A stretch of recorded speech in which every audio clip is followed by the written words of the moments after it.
Hey, ladies and gentlemen, welcome back. Happy to have with me today one of the bright stars of the alto saxophone on the scene today, the great Sarah Hanahan. Hey, Sarah. Hey, everybody. Hey, Mike. How you doing? How you doing, buddy? Good to see you. You too. Yes, you too. such a pleasure. It's a long time coming. We talked about this for I feel like for Yeah. a couple of years or Yeah, something. I know. I know. So nice to be here. Thanks for having me. And I'm trying to think. When we first met, I don't exactly remember, but you might have still been at Heart. Is that possible? Yeah, highly possible. Probably.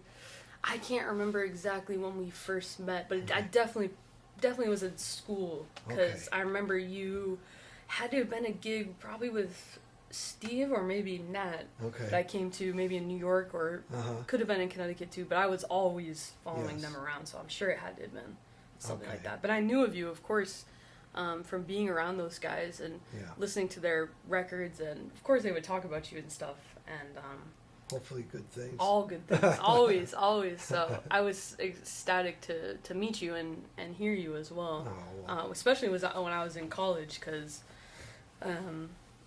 like where you were coming out of with like Jackie and stuff, it was really great to hear you because it was like, it's similar with Abe too. It's like with Abe and you, it's like the heavy influence of Jackie on the alto, but then also it's you. So that was like inspiring, Oh, thank you as a so young much. person. Yeah. And inspiring now for me too, man. Well, Seriously. likewise now. Yeah. And just for those of you that might not know, the University of Hartford, which Hart School of Music it was called back in the days when I was there, and then it became the Jackie McLean Institute of Jazz. Yeah. It was already that when you were there, right? I think so, yeah. Yeah. I want to say yes. Okay. It was under Jackie's name, I believe. Okay. Yeah. I think it was because I kind of remember at some point in the mid 2000s going back Yeah. when they named Oh, when it they named after it. him, Yeah. I think it was that. I mean, before he passed, maybe like 2 Yeah. or 3 years before. really? Yeah. That's right. Yeah. Yeah, because that came later, but I think did. and I wonder if it still is there now. I think it is. It is, yeah. Yeah. I don't even know. We called it that. We would call it that regardless, because Right. why wouldn't you? I mean, he I literally know. built that program. It's true. Yeah. That his name should be on that. Yeah. And when you say Abe, we're speaking of Abraham Burton, Oh yeah. who was also a classmate of mine, and Oh, but he man. was like I don't want to say, was he your primary teacher when you were there? Yeah. I would say yes. I got to study with Javon Jackson, who's there as well. Okay. I studied with him for 2 years, and then Okay. I studied with Abe for my last 2 years. And it's weird how that worked out because I think that was really a good thing. Because by the time I had got to Abe, we were able to really discuss, like, I already had some language. Yes. And I was dealing with, and Javon was a great teacher, and he had me dealing with, Charlie Parker and, really trying to nail the chord changes and stuff like that. So Yeah. when I got to Abe, now we were able to talk about that next Mhm. level of things, like concept, and he was able to pull my coat to other things. Yeah. So that was amazing. Those last 2 years really changed my whole trajectory, Yes. as a player. I must say I hear a lot of Abe in you when I hear you Yeah. because I was around him so Yeah, much, of course, yeah. And back in those days he was playing alto. I know. I love his alto playing, in particular. And the way he's been able to, when he picked up tenor and now primarily is playing tenor. I mean, his voice on tenor is unbelievable to Yeah. me as well, because it's like, I mean, I love his tenor playing because a lot of times when I think, and I would love to hear what you think is on this as well, but when you play an instrument, you play alto or tenor, you're into the alto players, or in the tenor, you're into the tenor players, because it's like a certain timbre you can get out of the instrument, and so you're like, I love Train, especially on tenor. And alto, you could say you can check out Train as well, of course, and we all do. Yeah. But with Abe, I think because he started on alto and was so heavily influenced by Jackie McLean and was really one of his prodigies. Now when he's on tenor, I remember I was on a bus we were touring with the Mingus band, and Philip Harper started laughing and telling Abe, "You're just playing all Jackie shit on tenor."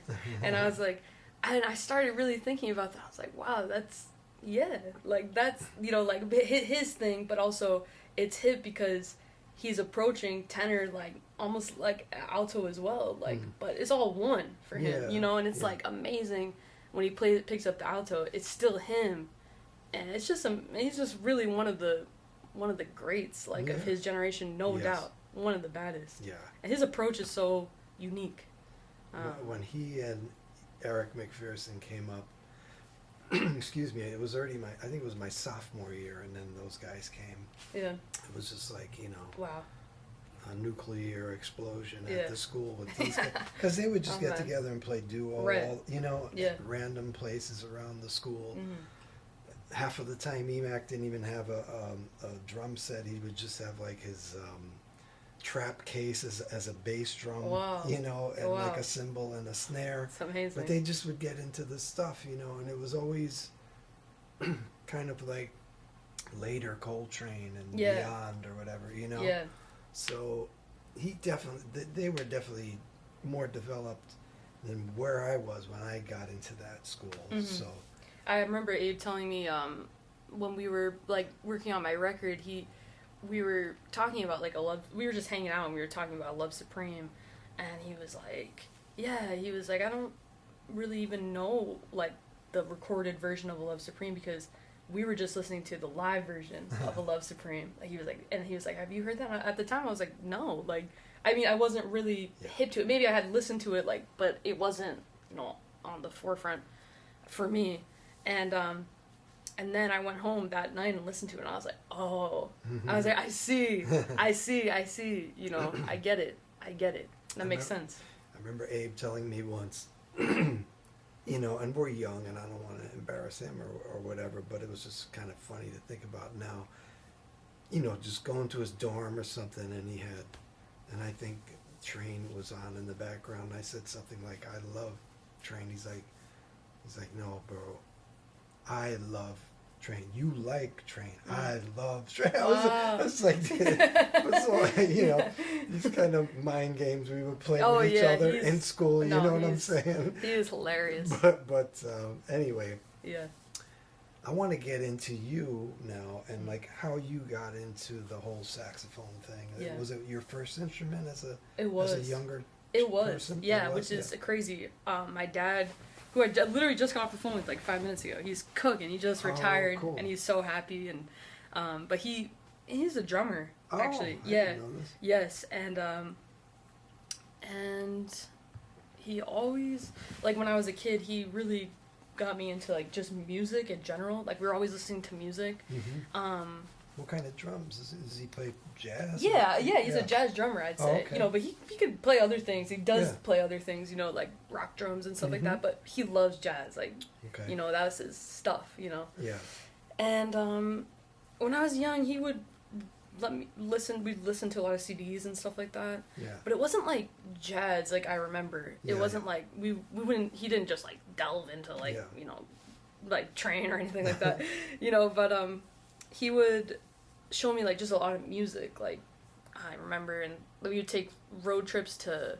He's from Pittsburgh, so we would, and a lot of his family still lives in Pennsylvania. So cool. We were living in Massachusetts, in Central Mass, in Marlborough, where I grew up, and we would drive to Pennsylvania like once or twice a year, Christmas, and then again in the summer to see our cousins and all this. And I remember so vividly like traveling, and I have two other siblings, two older siblings, and so there's 4 of us in the car, my dad and us 3, and we would have to rotate the front seat. Like we would fight over who got the front seat. Yeah. But when I was in the front seat, which rarely happened, only when we would like you pick flip coins or whatever, I would get the front seat, and we would listen to like CDs. He'd have a box of them. Yeah. And it was like my favorite time to like be with my dad because we liked the same music. Like we would listen to like the Jackson 5, like greatest hits, Temptations, the Beach Boys, the Beatles, the Allman Brothers, things like that. Like so, and that was like that was his stuff, And and we'd put on the next one, we would sing, you know, like together, and then he would test me, like test my ears, like if we were listening to more something else, he'd be like, what instrument is this? And I'd be like, oh, it's the clarinet or whatever, like we, you know, it was just like a bond we had. My brother and sister, they weren't as interested in that, you know, side, but he loves music, like he's a real music lover. Yeah. So that's how I kind of got into like really enjoying music. Okay. And then he would show me some stuff on the drums, but I wasn't really interested in the drums. So then a little bit later, like when I was 7 or 8, he would show me, like, this is so weird, but he had this house, and we had like a TV, but he didn't have cable. I don't know. This is so weird. This is early 2000s. So we only had DVDs. Okay. And he had like a box set of DVDs. He had a lot of DVDs. He's a hip guy, you know. And I remember he had a ton of Looney Tunes DVDs, so I love Looney Tunes. And he had a bunch of I grew up on that. Yeah, exactly. He's heavy into it, and so am I. So your dad's probably like, what, 10 years older than me? Yeah, probably like right about. 55? Yeah, he's 65. Okay. Right on the dot, okay. right on the money. Yeah. And if he's not, I'm sorry, Dad. He might be 64. I can't remember off the top of my head. I want to say 65, though. But, anyway, yeah, he would... Oh, do you want to say something? No, I just want to make sure everything was cool there. Oh, okay. Yeah. Is this okay? Am I, like... You're good. All right, cool. Yeah. Like, look a little... I gotta sit up a little more. So the alto, when did that come in the picture? Yeah, so when we were watching these DVDs, he had a lot of Buddy Rich DVDs. And, like, they were live shows. Mm-hmm. And it was... I mean, that's when I started liking jazz songs. Because they were playing super hard, like... Okay. And it was interesting. Yeah. I was like, what is this? This is kind of, like, weird. Like, I don't know. So, eventually, I loved the saxophones. Like, when I would sit down and watch them with him, I liked the saxophone because they would always take the first solo. Yeah. And they would come out like burning. Yeah. I think at the time it was like Andy Fusco was playing. Oh, okay. And he was just like ripping. Mm. And Steve Marcus was playing tenor and stuff.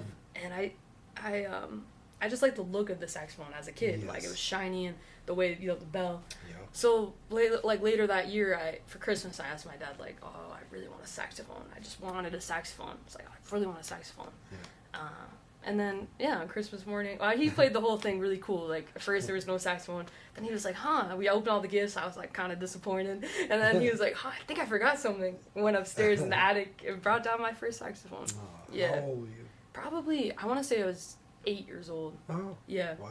Yeah, so it was young. So it was the first, yeah. You didn't start on clarinet like No. they made me do that, man. No, I was alto from jump, from day one. Okay. Alto. Yeah. Yeah. So I loved it too. Like, we opened it up. Yeah. And there's pictures of me playing it like that day, and it's like everything's wrong. Like the mouthpiece is on like wrong, and You have it on upside down. yeah, upside down. Oh, The ligature is all messed up. The neck is like turned. But we figured it out. And yeah, he was always like real support. That's great. My mom too. My mom's a music lover as well. Yeah. And she really supported me as well. Okay. My dad was kind of helped me find the path, you know, Yeah. early on. So yeah, always the alto. Great. Yeah, from the jump. And then eventually you get into the band things Yeah. happening in school. Yeah. Mm-hmm. Jazz band. Yeah, of course, Yeah. I loved it too. Yeah. I went to public school in Marlboro, so Marlboro, you know, Yeah. high school and middle school. But we had a good band program, actually. We really did. And I had some great band directors. Cool. They were... One thing is, like, you know, now a little bit older, and I see, like, at Jazz Lincoln Center, they have this high school band, or high school competition called Essentially Ellington. Yes. It's like the kids who come there are just like... It's crazy, oh right? my God, they're just... That's been happening for a while now, right? Wow. Yeah. They're unbelievable. And some neighboring towns from my high school, Yep. they competed in it. Like, Yeah. I want to name, like, Foxborough High School in Lexington. They were serious. I knew some kids from Lexington Yes. would go to the Litchfield camp. Exactly. Yeah. And they were burning, probably. They were. Yeah. And so it wasn't, like, we weren't at that level at all.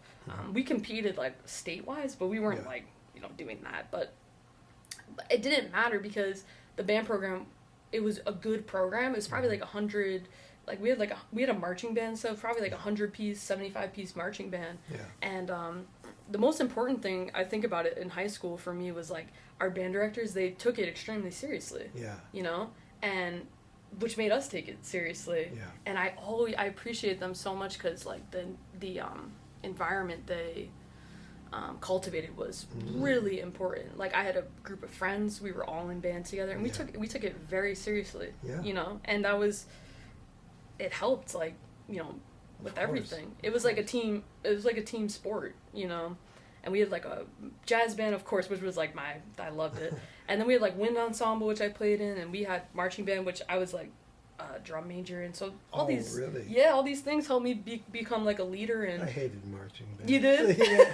Playing saxophone in marching band was terrible. My freshman year, they put me on the baritone saxophone. No. Yeah, so I had to march with that bad boy. That's hilarious. They had this old beat up con with all these dents in it that I would march with, and then they had a nice Yanagasawa for concert band, and our jazz band only met after school once a week. It was like extracurricular kind of thing. Sure.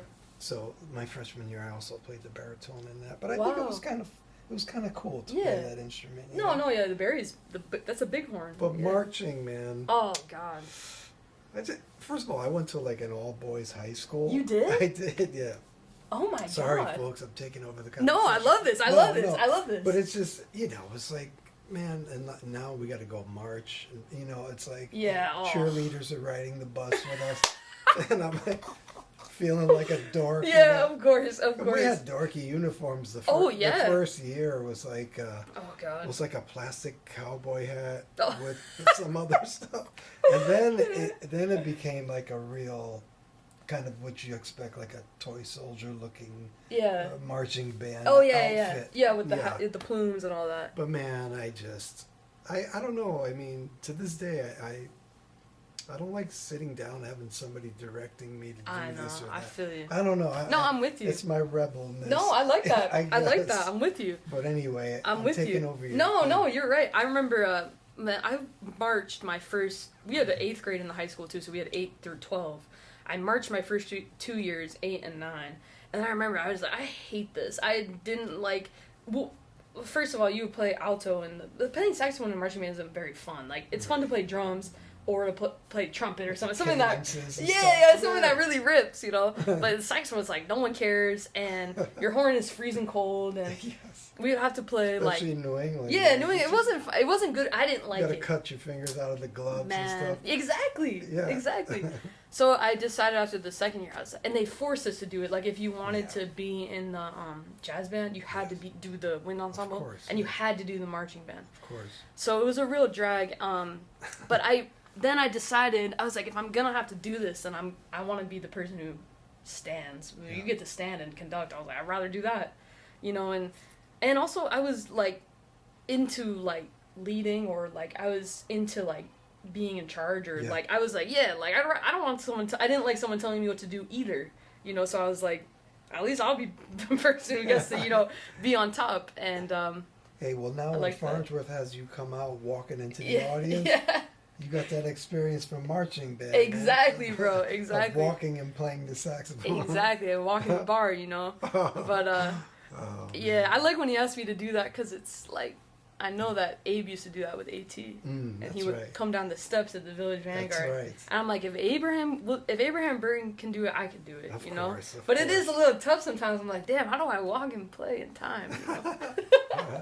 So anyway, I had a great high school experience, and that's awesome. I enjoyed it, and it was a great community. I just went back there maybe in the spring to do a concert with the band. It was my band director, high school band. He retired, but the new one there, he's great, and he's doing good things for the school, and it's like a public school, so it's amazing that we have the funding and things like that to just keep it alive. That's great. I'm proud that I came out of that. Good. Good. Man.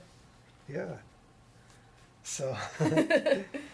So then at some point you say, well, damn, I'm going to go to music school. I'm going to like really try to make a go at this, right? Were your parents into it, or were they like, Yeah, my parents, I love you guys. Shout out to mom and dad. Wow, they really, really always supported me. Yeah. Really. I mean, wasn't much of a student. I am smart, but I just didn't want to apply myself. Like, I was into sports and I was into music, and I was just like, what'd you do for sports? I played ice hockey. Shout Really? out. Yeah. Oh, Yeah. I can't even ice skate, so What? props for that, man. You can't ice skate? Well, maybe I can. I don't know. I'm not going to try now at the age of 55. Probably.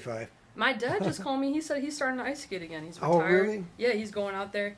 My dad was so hip. He built us a rink in the backyard. Oh my gosh. Oh man, we had so much fun. Really? Yeah, my brother was a really good hockey player, Oh. and I got into it a little later, so I wasn't that good of a hockey player, but I had the heart. I was like, That's I was into it. I can see that. Yeah, I played lacrosse, and I really enjoyed that, and I just love sports. I like the team aspect of, and I'm extremely competitive. Like I'm a Taurus. Like Of course. I'm a bull. I'm extremely What's your birthday? May 7th. Yeah, Okay. I'm extremely competitive. I think I knew another May 7th in my life. Maybe a past girlfriend from many moons ago. Yeah. J Mac was a Taurus. 17. Yep. A lot of my favorite rounds. I'm a of- Leo. If we. Oh, really? We wouldn't be able to have a relationship in For the that best. way. Yeah. it's too yeah. Yeah, I like that though. I mean, yeah. So I enjoyed playing sports. I wasn't much of a student, like I said. I did what I had to do. I was like a B student. But my parents, they were so supportive, and they just knew how serious I was about music. Like I had a teacher at the time, and we would be there all the time, like every day. I would practice in the basement. Like they just knew, like they were just like. You're talking about the University of Hartford. No, before in high school. About before in yeah, high school. in high school. My parents were really. Okay. They just knew, like. I see. They were like not. They weren't like, oh, you're gonna be a doctor. They were just like. It came to fruition. They Yeah. saw that this was your purpose. Like, They 100% did, and they were just like, they never tried to. I just love my parents because that's great. some parents really can. They can just be like, but. And I understand it now. My folks were a little bit that way. They Really? were like, why don't you just do it on the side? Really? Because in high school I was like playing in wedding bands Yeah, already right. and making some money. Yeah. But I was like you. That was my purpose. Yeah. Yeah. But they're different generation. Right. My folks were, and my dad came from Italy on a boat when he was 15 and just was working for the rest of his life. Oh my God. That's all he knew. Yeah, like, right. So like, if you don't work, how are you going to make money? Yeah. That's what they understood. Sure. But I mean, thankfully, helped put me through school and got me a saxophone and all this stuff. Exactly. Anyway, Yeah. not to take over the conversation. No, you're again, right on. But it's like, Yeah. So you were really into it. Your parents are like, cool, you're going to go to school. Yeah.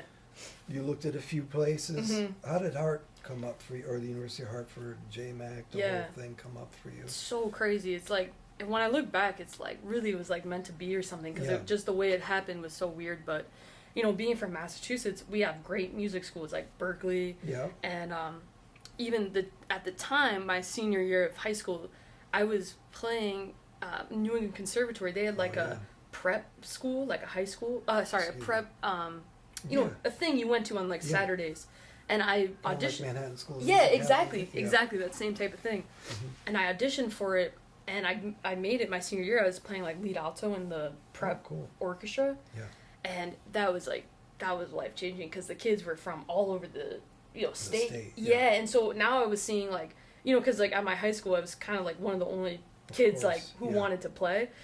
So then I was seeing a bunch of other kids who were like they were serious, and I would get in the car. My dad would pick me up, and I would like be crying every day because I'm like, man, these kids they're tearing me up, And I was like highly competitive, and it was great for me to experience that. So I really wanted to go to like New England Conservatory or Berkeley. Yeah. So I was into that. I auditioned for them and got in, but they didn't give me any money, So like the scholarship thing was a big deal. Mm-hmm. And then a teacher of mine at the time, he was the one who recommended Hart. And I tried out for Hart, and I tried out for like a handful of other schools. It was kind of like all my friends, we all were applying for like 5 or 6 schools. So I was just like, yeah. So I auditioned at Ithaca in upstate New York. My dad said they had a good program. So it was kind of just like random. Like I didn't do any New York schools. I didn't know about them. You know, I didn't know like New Manhattan School or like Juilliard or New School. I didn't know that they existed. Like I wasn't, you know, hanging out with people who were like, oh yeah, we're going to. So I never checked that out. But this teacher of mine, he was like, why don't you try Hart? And I was like, okay, whatever. So I go over there and I auditioned, and it's crazy because probably like that my senior year I was getting really into music. I had quit all my sports. I quit hockey. I was playing volleyball. I quit volleyball. The only sport I was playing was in the spring. I was playing lacrosse because I really loved playing that. And when I quit, it was because I was like, oh, I'm shedding, like I'm just doing this. And my teacher, he had given me a Jackie McLean record, like a CD, and it was 4, 5, and 6. And that was kind of the first time I was hearing Jackie McLean, but that was like my senior year. And before that, I was listening to a lot. He had us listening to a lot of Charlie Parker, and more importantly, he had us like we would even like read the Omni book in lessons, which was good. Like we were learning, you know, the language. And Jackie told us to burn that book. I did shortly after that. You know, it was good. I mean, in high school, we didn't know any better. I know, you know, of course. You know, and it was coming from Central Massachusetts. Like there wasn't like a lot going on there, like great teachers or anything. So it was just it was good that we were even exposed to that. You know, Isn't Phil Woods from Massachusetts though, or was he living? No, he was living down in Delaware. I can't remember. I think I want to say I thought he was from that area, but anyway. Yeah, I can't remember. I remember seeing Phil like at the end. He had come to Boston, but I'm not sure where he was living at the time. But anyway, so he had shown me some He had shown me some Jackie McLean, and he also had a Jackie McLean like Omni book. Like there's a book of solos, and he had me read one of those, and it was Bird Lives. And I was like, oh, this is pretty cool. I liked it. Anyway, I would play this CD in my car, and I remember hearing Sentimental Journey, which is like the first track on it. I was like, damn, this is cooking. I just loved it. I don't even know what else is on the record. I've said this before in other little things, but I didn't even get past the first track because I was like, this is burning. Like the way you would take the breaks and stuff. And it was, like I was listening to Charlie Parker, and I was like, this is like Bird, but it's like a little different, you know, like a little bit harder, a little bit, the language is a little more accessible almost at the time, you know, because Bird was like on a different level. And Jackie was like, you know, like you just kind of understood it more. Anyway, I was into that record, and I went to the school to audition, and they were like, I remember everyone was there. Renee was there, Nat was there, and Nat remembers me auditioning. Javon was there, of course. I don't think Abe was there. Nat Reeves, the great bass player. Nat Reeves. Steve might have been there. Steve Davis. Trombone. Yeah, so it was a whole bunch of people. We had 10 people in there, and I remember vibing you. Vibing me. So you suck. Not making the changes. No, they were so nice. Cool. And I played like I Hear Rhapsody, which I had listened to Jackie play on that for the Purple record. Was that Making the Changes or something? Yes. And after they stopped me, like after I took a solo, and they're like, "Have you listened to Jackie McLean?" I was like, "Yeah," because I didn't realize how much he was influencing me even then. At like 18, it was very influential.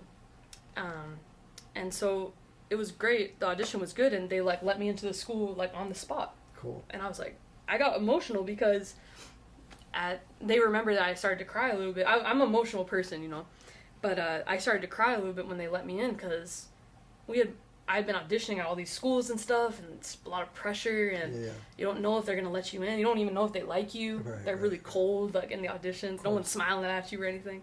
And they were like, giving me a pat on the back, like, I hear you, you know, youngin', and they let me in, and it really made me feel good, you know. Felt more like a family. Yeah, made me feel good more than any of the other schools, you know. And my dad was there, and they were like, we really want her to come.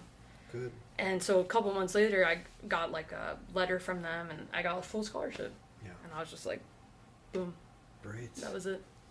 The rest is history. Rest is history, man. Greatest decision I've ever made. And shout out to my parents, because they pushed me too. They were like, go. And what year was that? 2015. Wow. Yeah. Yeah, already almost 10 years after Jackie passed. Yeah, just Yeah. about.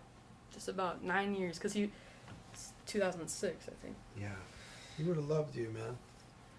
I would have loved to meet him, man. Trust me, a lot of people think because, like, I talk about him in my, like, interviews and stuff like that I met him, but I make sure it's clear I didn't meet him. But Right. But being around, Well, you're around Renee, being around Renee and Abe, Jackie, Abe, yeah, Stevie D, Mhm. was in his Nah. band. I mean, yeah. the halls still had. No, definitely, definitely. The whole, I've said this before, but the whole lineage, like, at least when I was going there, the whole direction and the lineage of the school was so strong. I mean, Yeah. it was like right down the line. Yeah. This is what we're doing. Yeah. And I loved that. It really gave me a direction, and I fell in love Yeah. with the music and with the people too.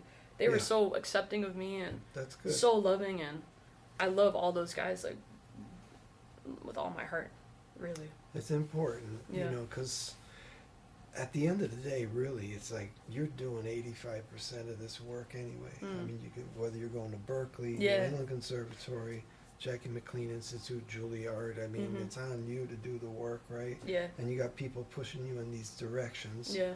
Different ways of explaining it to you, but yeah, it's kind of on you. Yeah, So, definitely. To have support is helpful. It is. know? It is. Yeah, to have And, people give you I was thinking about having a mentor is like Yeah. having a few is so special. I was so Yeah. lucky. And a lot of the young people, like, in my generation that I see who are doing really well, they all have mentors. Yeah. So I try to tell young people, especially like college kids, Yeah. I'm like, get up with somebody who, Mhm. like, who you follow them. Mhm. I mean, it's more than just playing. They teach you how to act. They teach you, Yeah. they show you things, like, not more than just the music. Like, Yeah. it's life, Yeah.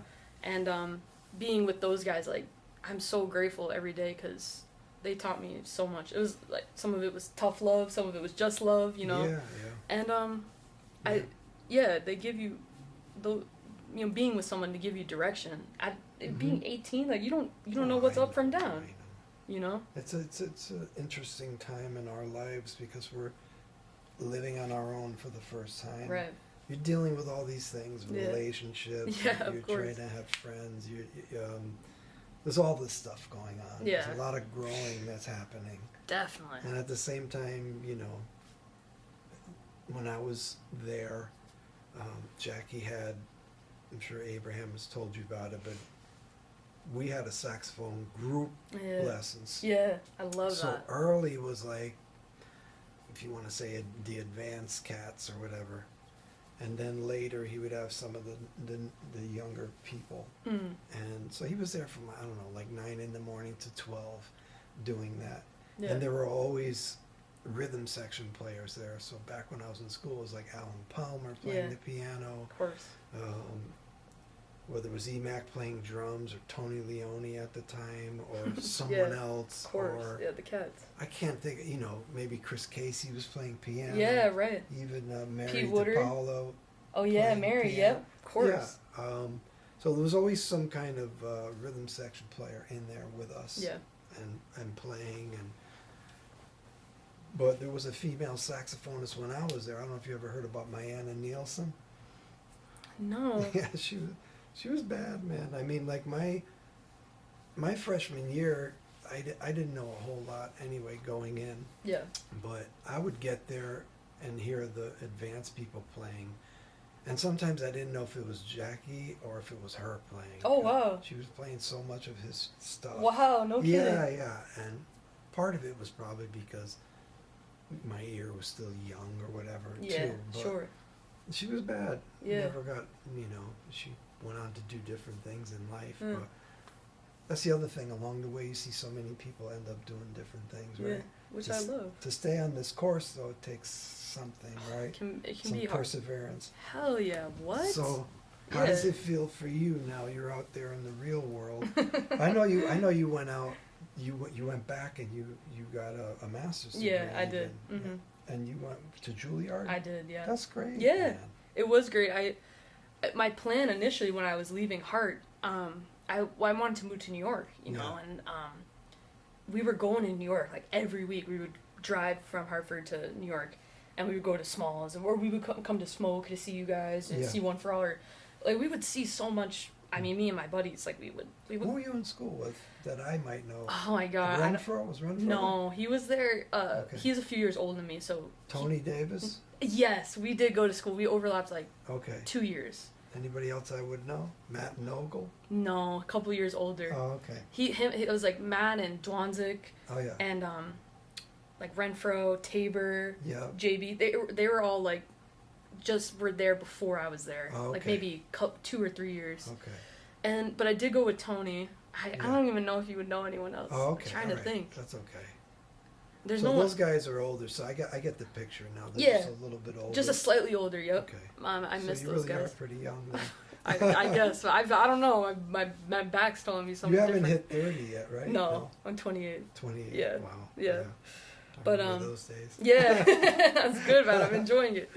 I tell you what, though, man. Like, just from a saxophone standpoint and like physicality and all this, it's like, you know, I never gave any of the stuff like a second thought of the size mouthpiece. I mean, I would just play what I liked and what the sound I got, and like. But as I've gotten older, man, it's just like you're like, damn, man, this is like a physical thing to get up there and play this horn. Oh, definitely. And to have this thing hanging around your neck for 40 years or whatever. Oh, you know my what I God. mean? It's just like, yeah. So I don't know. I don't know what you could do at this point, but I guess it's good to be mindful about what kind of habits you get into physically. For sure. Yeah. For sure. It's I would think about this I think about it all the time because it's really physical. Like just playing is physical. Like I'm always thinking about it. Like, and I think the same thing is tough because on one hand I'm always thinking about like, man, I got to get my posture and my back and my neck together because I'm young and I'm experience pain, but then on the other hand I'm like, I don't give a shit. I'm just gonna keep doing what I'm doing, toughen up, keep rolling, like but it is a physical thing. I don't know. I try to care, but it's also like at the end of the day I'm still gonna be doing what you do. I don't know. That's the bull in me, but I know it can be tough. You just gotta keep ripping. You gotta keep ripping. Yeah. But the saxophone, man, I mean, every instrument, drums, it's true, yeah. Trumpet, everything is extremely physical. Yeah, if you're actually playing the instrument, it's it's extremely physical. Having the thing on your neck can really kill you. Yeah. That's my worst thing is the neck. Like my neck is just can really bog me down. Yeah. But it's something I think about. I'm like, I don't want to get because the older you get, the more it can really get bogged down by it. Yeah, for sure. Physically. For sure. So it's something to think about for everyone. Yeah.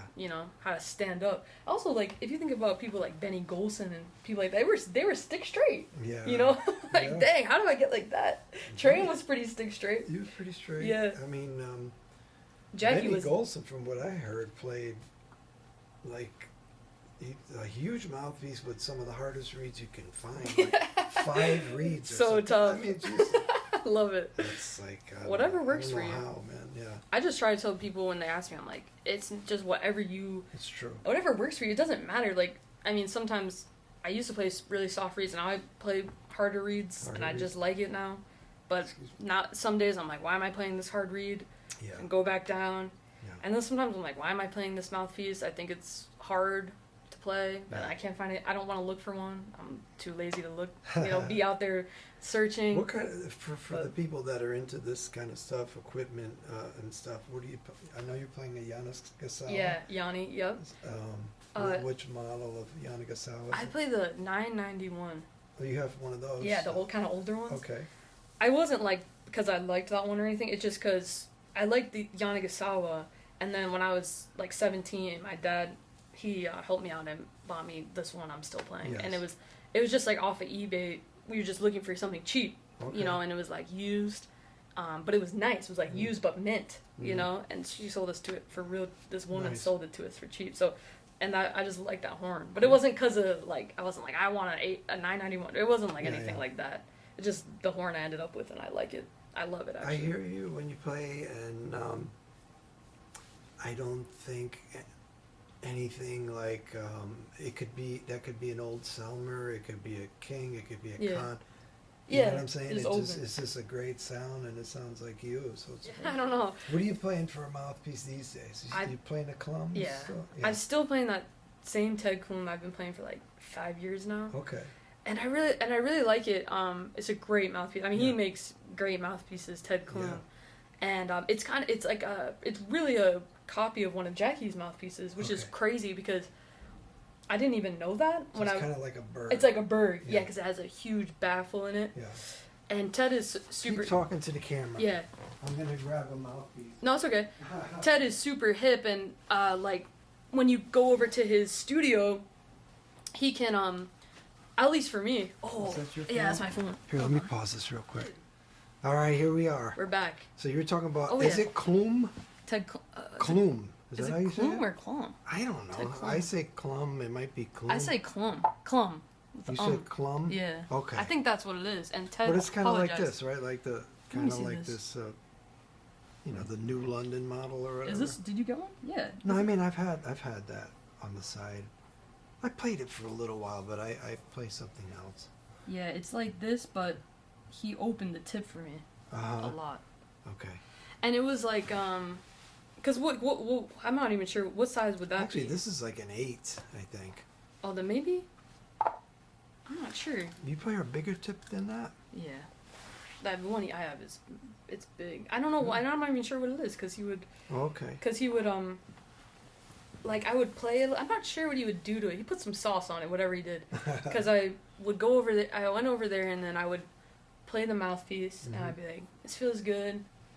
I'm trying to get a little. So he little adjusted thicker. it. He would go out and he'd work on it for like 15 minutes, then he'd bring it back. Yeah. I would play it for like 30 minutes, and then I'd be like, I'm feeling like this or whatever. I want this to be more. Cool. He'd take it back and work on it, and we did that for like 3 hours, 3 or 4 hours, and then that's the one I'm playing now. Okay. And I like it. It's hard to play. I mean, it's not in a bad way, but it's a big mouthpiece. It doesn't sound hard when you play it. Oh man, it's. And it sounds very focused though. Like You think so? I thought it was, I thought it was smaller. You think? Sometimes I feel like it sounds a little like it's a little spread. Spread? Yeah. I don't know. Well, I was just listening to your record the other day in preparation of you coming here, and I mean I think. Well, first of all, recordings are different anyways, and I hear you live mostly. But it's like, yeah, I mean, you're like in a different place and you're playing already. Oh, yeah, big like, time. When did you record that record? That was like, shit.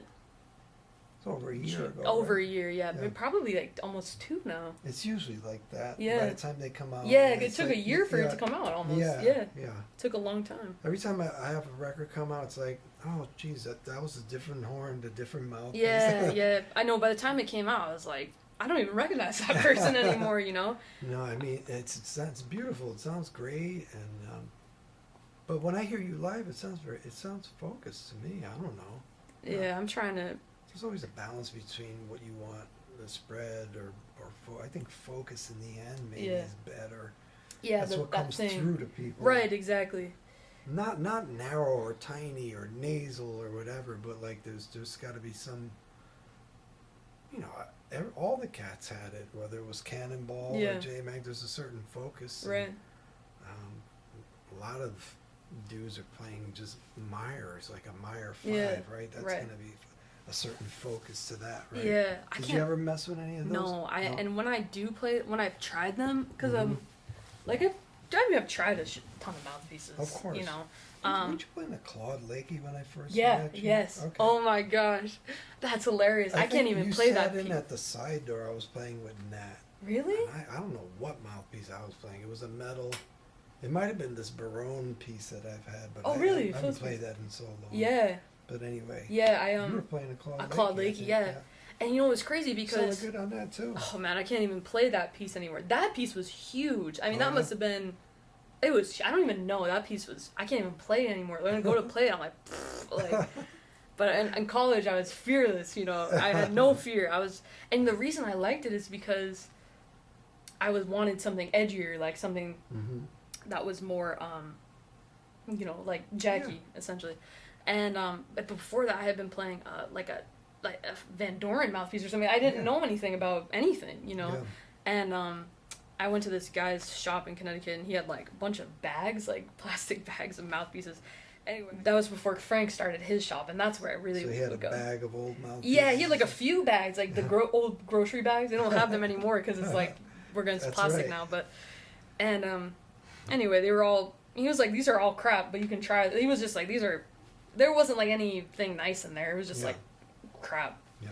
But I found that Claude Leakey in that bag. Oh, you did? Yeah, and it was the first. I wasn't like trying. I wasn't like a gearhead at all. Mm-hmm. I'm still kind of not because I'm too like lazy to like put them on. I just like hate doing that. It's just so annoying to take shit on and off. I just don't like it. And I tried this Claude Leakey piece, and it was like giving me that edge. And I was like, it's like the first piece I tried that was like a little edgy. And I was like, yeah, finally I want that. So he sold to me for like $20 or something because they're like plastic. Yeah. And they're not even like hard rubber; they're like plastic.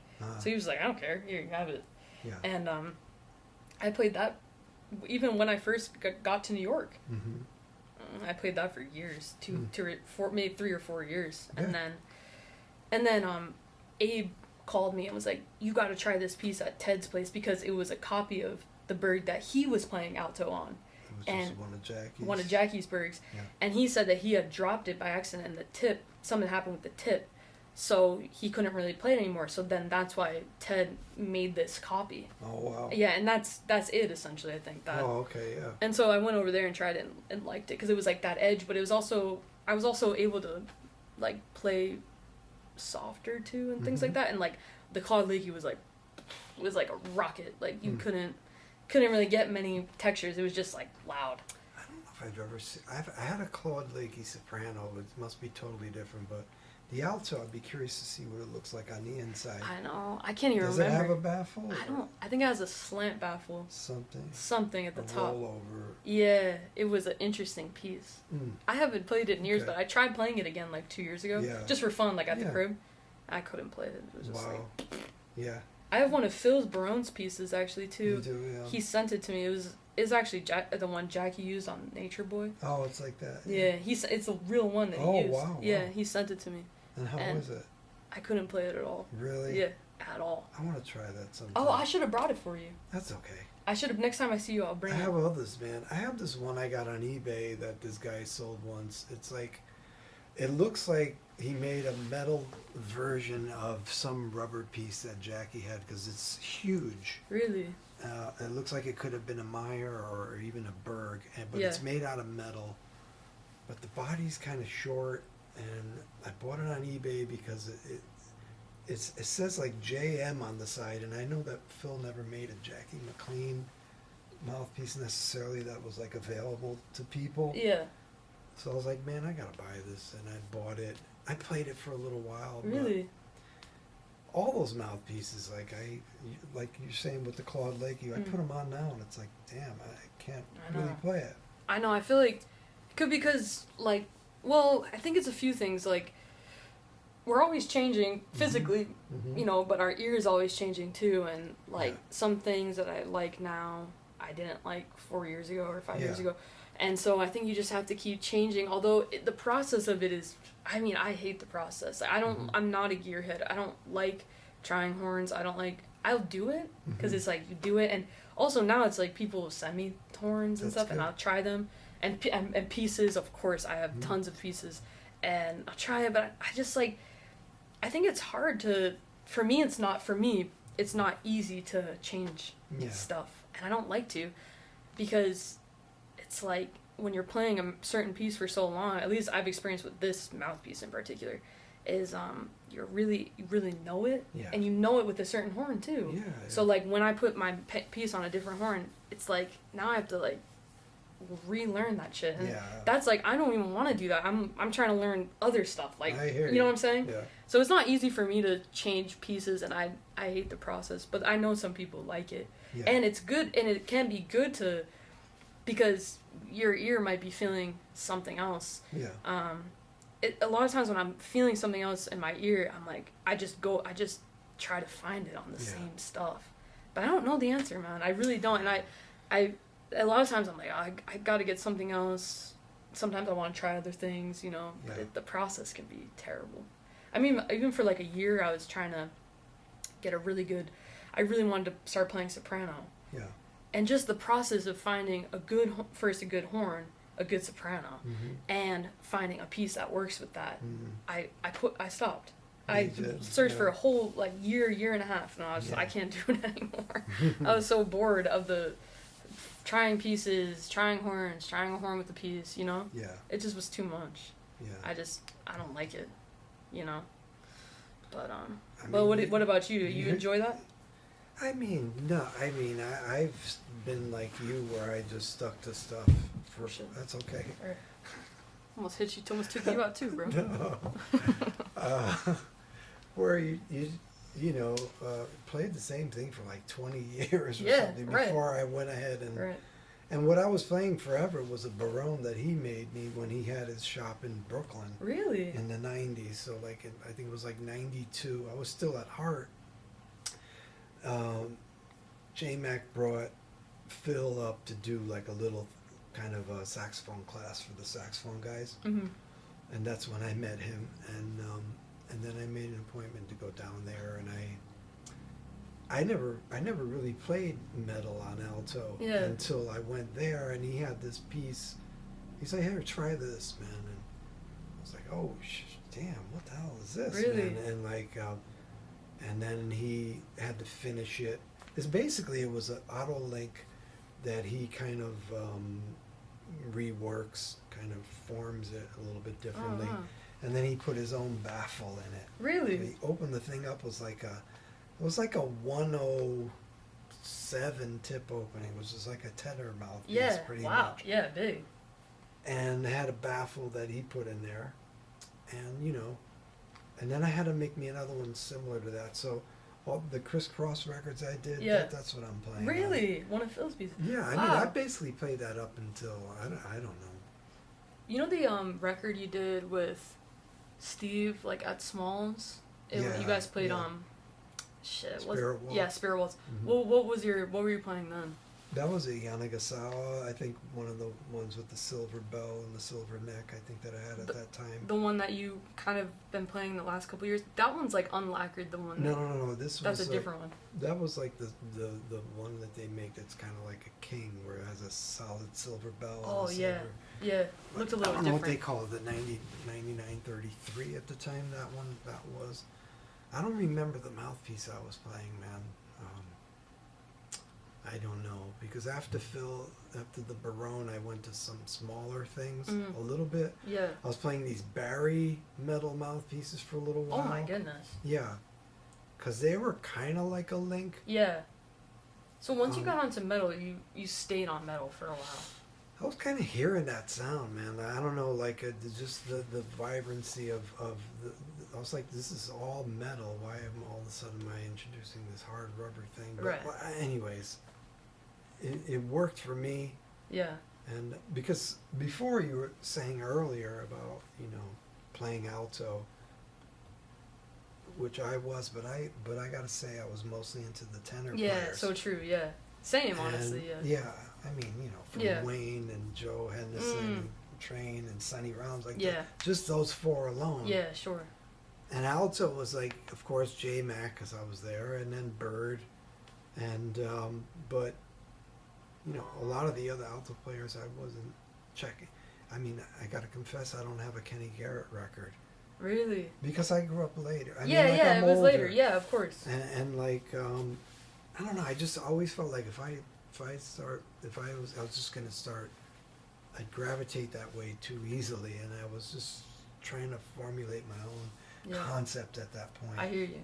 So, and I felt like I still needed to go back, you know. Yeah. Oh, definitely. Yeah. So, that's interesting because like.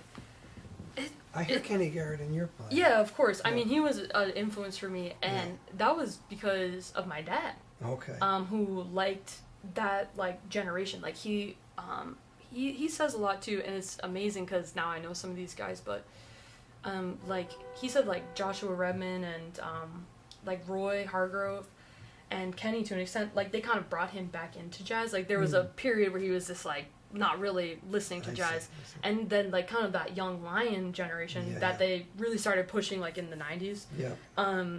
He kind of found it again and was like, oh, he got back into it. So it wasn't like those are his favorite all-time favorite musicians or anything, but I liked Kenny because he would show me like some of his stuff, and I was like, oh shit, that's kind of interesting. And I mean, yeah, definitely, he was definitely a monster. yeah, he's a big Yeah. influence on me as well. Yeah. And my dad took me to see some of his shows in Boston when I was in high school. Yeah. So also like seeing someone play like that, like I remember I saw him when I was like 15 at the Regatta Bar. Yeah.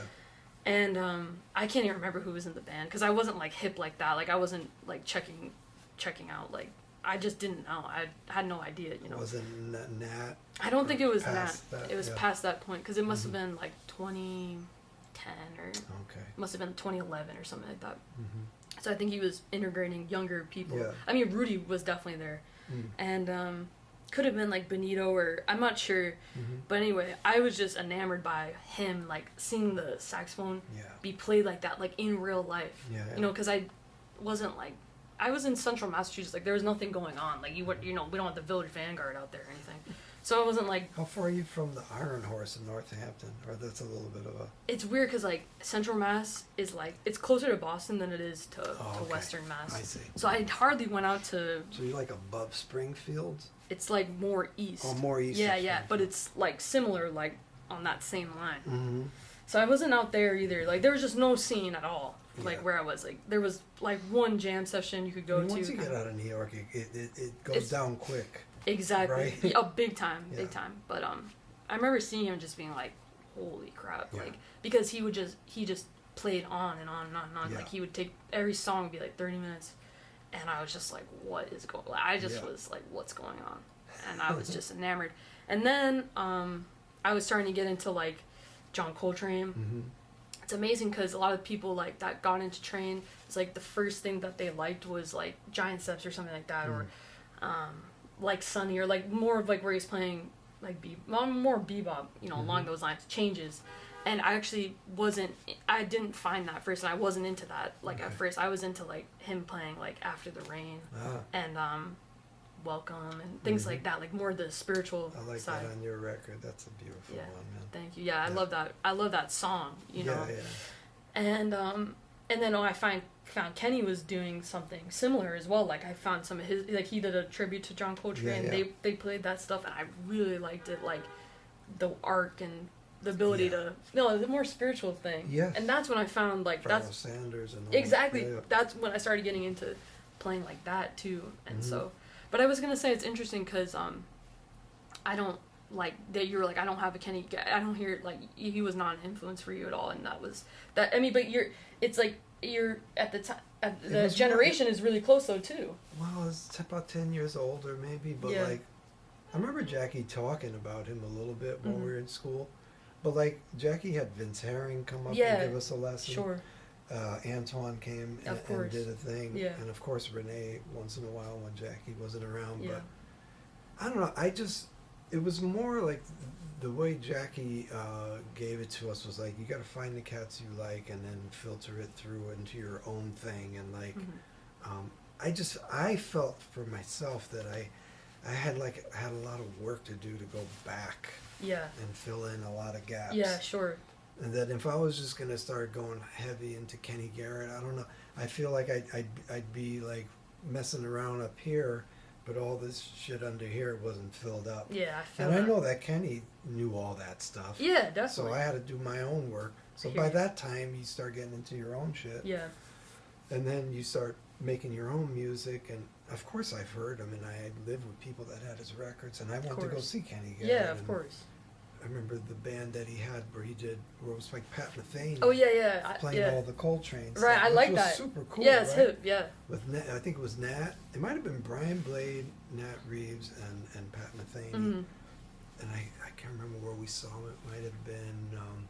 I feel like it was Sweet Basil's or something at Yeah, that point. right. You know. But and I've met him. I met him another time after that. But yeah, I don't know. I mean, I'm kind of weird like that in life anyway. Like if people say you need to watch this thing on Netflix, like I'll go in the opposite direction and Yeah. try to find my own thing. To watch. I love that. I hate I to love be it. like, No, but that's like follow like the. yeah. You know what I'm saying? No, like, that's your playing though too. Like you well, I don't know. No, I mean, no. But it hasn't It- helped my career. that Too much, doesn't matter. That's you know? that's just a word. It doesn't matter. I guess. I mean, that's just I a guess. thing. You know, you have your integrity and you have your Well, there's that. you have a mastery of the instrument. That's really the shit. Well, You know. I mean, it's a constant thing, and it just never gets easier, really. I mean, Yeah. it does get easier. I mean, but it's just like you can't let that thing go No, too you can't. long, you know. Yeah, Mhm. it's interesting because some of the like your peer like the people in your generation, they're heavily influenced by Kenny Garrett. So I Yeah. think that's really interesting. Like someone like Steve Wilson or Oh yeah. he has a lot He's of a Kenny. little bit older too. Yeah, he has a lot of Kenny though. I hear in him. But he so, might have grew up more with More him with or him, yeah. something like you Mhm. know. Yeah, so I guess it just depends like who you were around well, the or thing was, I didn't know a whole lot, right? And then I got with J Mac. yeah, and then it's And, over. and once you hear this, Ah, if you heard J Mac every day, every week in your face, yeah, it's like everybody else sounds like. I mean, it's kind of like a damn. This is like the real thing. yeah, Charlie Parker, J Mac. There's nothing in between there. No. It's like direct line, you know. And then Yeah. it's like wow, you know. yeah, J Mac showing us, you know, these Hot House or something. All these melodies just by ear. Yeah, you know? right. And again, like I felt like I had to go back, and then I got into Wayne and yeah, Train and Sonny Rollins, and there's so much stuff just there, and Joe Henderson and Mm. Lee Morgan and all these cats. yeah. It's That you like, yeah, and that it's like, you know. Anyway. yeah. No, I'm with you. I mean, that's right on. I remember one time. Oh, it's funny because it's actually after I got that Ted Klum piece, I went to Abe's house because he lives in Jersey. He lives really close to Ted, Mm-hmm. and he was like, "Come over, I want to hear it," because I told him I was over there. He was like, "Come over, I want to hear it," and I went over. We started playing, and he pulled out his alto, and this is like I had been with him now, like this was I'd known him and studied with him for like 3 or 4 years because it was 2 years in college. I already moved to New York, so it's a year, so probably 3 years or so. Mm-hmm. But I never heard him play the alto, and that hearing he pulled out his alto and so we started playing like back and forth, like we were just like trading, Mm-hmm. and hearing him play, I was shocked. I mean, like I wasn't shocked because I'm not like about the playing, but the sound. Yeah. And that day actually like changed like how I played because he was making me sound like tissue paper. Yeah. Like his sound was so much more like Yeah. forceful and like powerful, Mhm. and just like I was just like whoa, like. Yeah. And then like I would try to play like that and it was just like it just sucked. Mm. And then like I remember like hearing him, I was like, wow, this is like the first time like that I'm probably hearing like, you know, like you could really hear like Jackie's influence, and like, you know, I never got to hear Jackie in real life. Mm-hmm. So that changes everything. Like hearing Hearing you know, somebody in the same yeah, room, man. yeah, that changes everything. Like Yeah. you're like, damn, you don't even know that it could possibly sound like that. Yeah. I had heard Renee, like, and I'd been with him, but when he was teaching, he wasn't really playing. Like, he would bring his horn, but he would play, like, a little bit, but then, like, not really. So just, like, really hearing someone, like, like you're saying, in the same room, playing at your face, like... Not on a Zoom. Yeah, exactly. Not even on the records or anything, you know? It's true. Because Yeah. the records make you sound, like, even, like, with Train, you don't even really know how he sounds. Like, some people It's said true, yeah. in real life, like, he had kind of a small sound, but you can't hear that, like, on the I records. don't know about that. I've Yeah. heard other people say they would get off the subway and hear that band from around the block playing, like at the half note or something. See, so, you never know, man. Yeah. You don't know. I don't know what to believe. You know? I mean, you hear the stories about Joe Henderson that he had a really Yeah, small sound and yeah. really know how to use the mic well. Yeah. I can imagine that might be true, but we could talk forever and ever about this stuff. I mean, how do you feel as a younger player about a lot of this stuff? Like, I always came from that place of like working on your sound. I gotta have a sound that projects when I play, Mhm. and Do you think people care about this kind of stuff these days? If they don't, they should, right? I mean, I don't know, because it's like sound. I mean, without tone, what do you really have? It's true. You know, without the sound, that's the first thing people hear. Yeah. Is the sound. But I guess it could be. We could have beautiful sound, but it's not that loud or not that that's cool. piercing. Too, Yeah, right? I think there's a lot of. One thing I love about the saxophone in particular is that it's so like it has so many textures, so many colors. I mean, even like think about, because you were talking about going back, and I'm really into going back right now. And Abe would always like tell me like to check out, and I wasn't listening because I mean I was listening, but I was just into like I was like no, I just want to burn, you know, I just want to play, you know, hard and loud and fast. And now I'm kind of like ooh, I'm kind of checking out, like I'm really going back. Like I'm checking out like Johnny Hodges and like Ben Webster and like Don Bias, Illinois Jacquette, like Lester Young. Yeah. The tone that they got at Coleman Hawkins, the tone they got out of the saxophone. Oh yeah, that's Ooh. Ben Webster. Woo!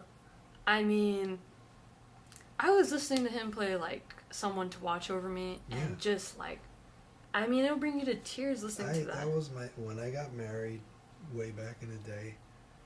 That's the song that I had, that version. Really? Of the song that you dance with your mom with. Yeah, that was it? Yeah. Because, you know. That's crazy, I just brought that up. That's amazing. Yeah. I mean, it's just... You know, I share a birthday with Johnny Hodges. Really? July 25th, yeah. No kidding. Yeah. He died the year I was born, in 1970. Damn. Yeah. But... He was like... I mean, I think one thing about... I can definitely say for my generation, because, I mean... you know, the people who are playing. You're considered what as your generation? I'm maybe like the Gen Z. Gen Z, I want to say. Yeah. It could be the cusp, you know, because Cusp of millennials. Yeah, because I'm 97, so I think I don't know. What's Gen Y though? With that group you play in? I don't know. What does that stand for? I don't know. Oh, come on. I don't know. It's one of the groups is called Gen Y, right? Yeah, and Generation Y. Yeah, I don't know what it like stands the letter for. Y. Yeah, I don't know. I don't know what any of this means. I know Gen Z, you know, and I know that it's like 2000s, you know, right in the 2000s, but we're kind of on the in between. I think my generation. Do you think a lot of this? Do you feel that a lot of this generational talk is just talk? Yeah. It doesn't matter. You meet people where they're at, wherever they might be. Why should it matter? Yeah, it should. It's just it doesn't mean anything. Yeah. I can only just speak on like, you know, I'm thinking like people, at least people around my age, I think a lot of us, and I say I would too, at least where I was at heart, we were thinking like Bird and beyond, you know, so it was like start at Charlie Parker, move forward. And like now I'm thinking like, wait, I'm thinking back. And that, like, I mean, thinking about the saxophone, like, and you're really checking it out like through the years. I mean, from the beginning. Yeah. There's so many ways to play. Like you're talking about sound, and like there's so many ways that you can go about it. It doesn't have to be loud or hard. That's just one way of playing. That doesn't mean intense, and it doesn't mean you're playing more than somebody else. Right. You know, because really somebody could really mess you up in just a note. Oh yeah. You know. Yeah. I mean, I don't know. Yeah. I'm trying to get the other side now. You know, like now you got this way, but like, what about that? What about? Well, on your record, I heard like a lot of like a softer side of you. You have to. Yeah. I like that. Well, you don't have to. Yeah. But I think it's important. I mean, if you're feeling it, man, that's all that matters at the end of the 100%. day, right? Yeah, it's like you're doing something because that's something that you're hearing. Yeah, right? you don't have to, but it's like if it's I think there's so many sides you can access, and the horn itself. If we're just isolating the horn, the horn has so many textures, that's and true. If you're only just going after one, it's not bad. It's not a bad thing. We know great people that have done it, but I mean, what about the other side? I'm interested in the other side. You know, finding it. Because I also think it can be a crowd thing too, because you can really bash people over the head like all night. That's true. And then you can play like Misty, like really nice, like Johnny Hodges or something, or you play Isfahan, or you know, and then people just they'll come up to you after and they'll just be like, I love the ballad. Yeah. They don't care like about the Yeah, rest of it. no. And I'm not saying, you know, your whole Going over their head a lot of times. Yeah. Anyways.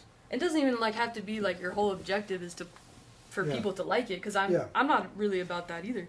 But I just think the horn itself is so magical. It There's is. so much ways to experiment with it. If I had $1 every time someone told me that was the saxophone was their favorite instrument, I'd be rich. I right know. now. You know what I mean? Exactly. It's like. It's so diverse.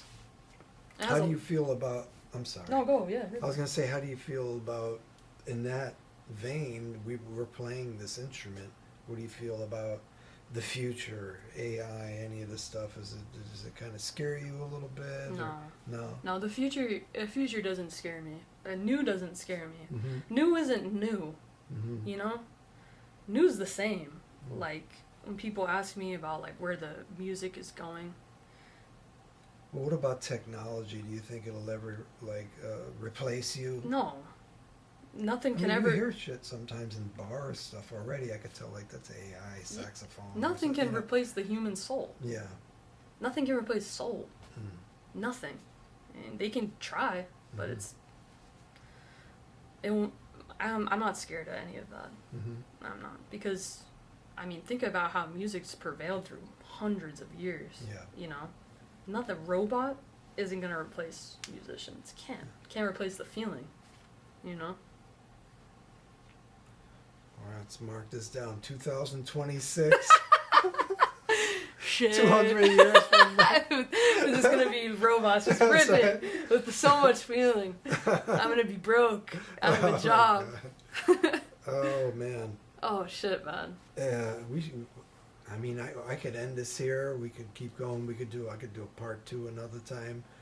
You know, it'd be cool to hear you talk a little bit about, for some of the other younger saxophone players, any saxophone players that maybe want to practice some stuff so they could sound a little more like Sarah Hanahan or something. God, don't do that. Don't do that. Don't do that. I mean, how do you feel about, well, how about a different question? Like, are there other things you do in life that kind of prepare you for being a musician that have nothing to do with music that you enjoy? You mean like? What do you mean like? Whatever. Maybe you like to ride your bike. Oh yeah. Oh, Or- like or- hobbies. Yeah. Yeah. Oh or- my God, I have a lot or of. even just things that help you prepare mentally. Mentally, because yeah. it's like a diversion or whatever. Yeah, I like to do so many other things besides music, Okay. and it cool. wasn't always like that. Yeah. Because I remember in college, I try to tell people in college this as young, like students in college, Mhm. because especially when we were in school, we were so like practice. I mean, we really practiced.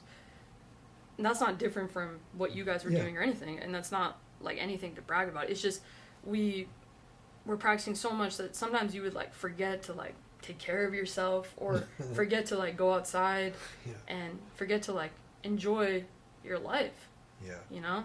And those were moments that were kind of dark.